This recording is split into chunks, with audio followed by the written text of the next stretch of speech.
Welcome back, everyone. Marvin Jackson here with Mike Richman, Barry Barnes, and Alex Parker. Guys, Coach Gruden doesn't seem very happy. And it's very clear about his disappointment in the play of quarterback Robert Griffin. What has happened to Robert Griffin? Why is he so unhappy, Gruden? I just think it's the wrong system for him right now. Go back to his rookie season. You have to give credit to the Shanahans for what they created for Robert Griffin. The read option was perfect for him. He didn't have to be a great so-called pocket passer. And now it's showing that he's not fit for that type of system. And we keep hearing, well, it's going to take more time, more time, more time. How much longer is it going to take? How much rope do you give this guy? He didn't. But didn't Griffin ask for this? Didn't he did. And we were talking about this the other day. I think he's been his own worst enemy. He cried out for it prior to last season after the injury, you know, all in for week 1. At the same time, I want to be a pocket passer. His father said, hey, you show me a running quarterback, I'll show you a loser. They wanted this. This is what they asked for. This is what they've gotten.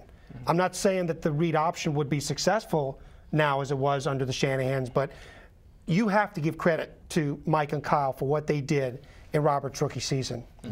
That game Sunday, and you didn't have to have the astuteness at the quarterback position of Jay Gruden to know Robert was awful in that game. And whether it's footwork or holding on to the ball too long, regular fans like us, you can see it. The question is, why is it like this? And he's gotten sort of skittish in the pocket. And I don't know that I can blame him because he's getting hit a ton. Some of those hits, I think, are his fault, I think. Some of them are the offensive line. Some are coverage sacks. But whatever it is, he looks about as comfortable in the pocket as nobody right now. Right. As I would probably be. Right. Yeah. All 4 of us. He missed so many open receivers in that game. We were saying it in the press box, hey, what we see in the press box is not necessarily what happens down on the field. But yes, you know that's what was taking place. There were Jackson was open in the slot one time. Andre Roberts on the same play, he missed them. He missed Deshaun on 2 long throws. Twice.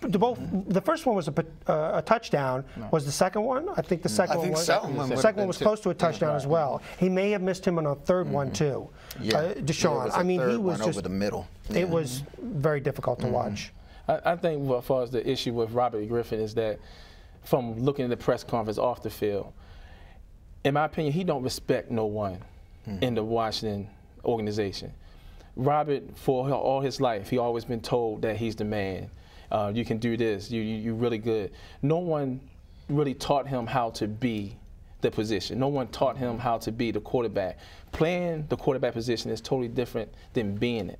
If he can just humble himself or have a situation where he can be humble, have someone that he can actually will want to sit under that either played the game or have a lot of knowledge on how to be the person off the field and how to present yourself when you go up against the cameras, because Washington's media is so smart and the Redskins organization is not smarter than the DC media because they always trap them with questions that they know they're going to answer. And with the questions that was presented to them this Sunday, they fell for it. Even Gruden fell for the question when they asked, have you thought about switching quarterbacks late in the game?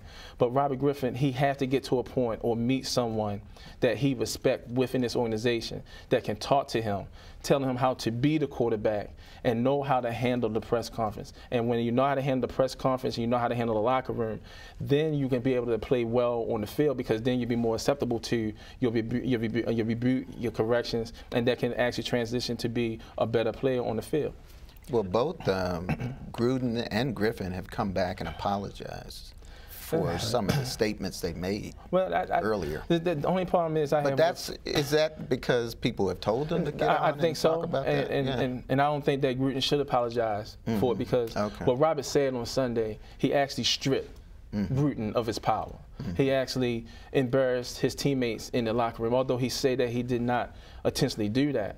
But when it happened, Gruden had to go publicly and command and bring the command back as being a head coach by making the comments he said about RG3, because the players in that locker room had to know that their coach has their back. And he actually could have saved the effort towards the rest of the season by doing that. But hopefully, after the press conference on Thursday, they can move on and play better ball. I've been watching pro football for a long time and covering it for 21 years at ABC7 and News Channel 8. I have never heard a coach in any sport single out a player and critique a player to the level and with the sort of verve and detail. It was voluminous when Jay Gruden on Monday sort of let the entire world know he doesn't drop back to the right amount of steps. He holds on to it long. He throws it to the wrong guy. Other than that, you know, Jay Gruden has said before that he has players on this team that have, quote, fragile egos. And when he said that, he then proceeded to describe RG3 to a T. So he was talking about Robert. If I'm the head coach of a team, you can say something to him privately or in the quarterback room with the other two fellows, Kirk and Colt there. Maybe you say it in front of the whole team. I don't think it was smart. And Jay knows this now. He said so. To say this to the entire world. So do you think just it might have been for another reason, though? I don't think so. I think he was caught up in emotion. I think it's dawning on him. Okay. I don't buy that this was some sort of, I'm going to say this, I'm going to send a message to Mr. Snyder and Bruce Allen that I'm running this team and he's not the big, you know, I'll treat him the way I want to. I don't buy that. I know he's got a contract worth millions of dollars. 5-year guaranteed. $20 million, reportedly. So yes, does he have the sort of protection to say whatever he wants if he gets fired? Like Mike Shanahan's still getting paid. Still getting paid. He's probably on a beach somewhere. He's probably saying, see, the nice tan. I told you so. Right. But I don't buy that Gruden did this for some other motive other than he's just too honest. He's too honest. Right now. We love it. We love it. It makes for wonderful television. Robert could not have liked that, and I don't care how many times they say they're on the same page. No. We'll see. Well, we'll see. Did you see Robert's latest press conference? Everything was very curt. He said, I'm getting ready for San Francisco. San Francisco's our next game. That's what I'm focused on right now. He got the message, and Gruden apparently got the message. I mean, I think that, because he apologized for what he said. I want to go back to Robert's post-game press conference on Sunday. I don't think, everybody's saying, quote, he threw the team under the bus. I didn't necessarily read into it like that. And let me create an analogy with Tom Brady. I know Brady's in a different league, but after the loss the Patriots suffered to the Chiefs earlier this season, 41-14 drubbing, Brady took himself out in the fourth quarter. Brady said after the game, hey, everybody on the team played poorly, okay? Didn't name anybody specifically.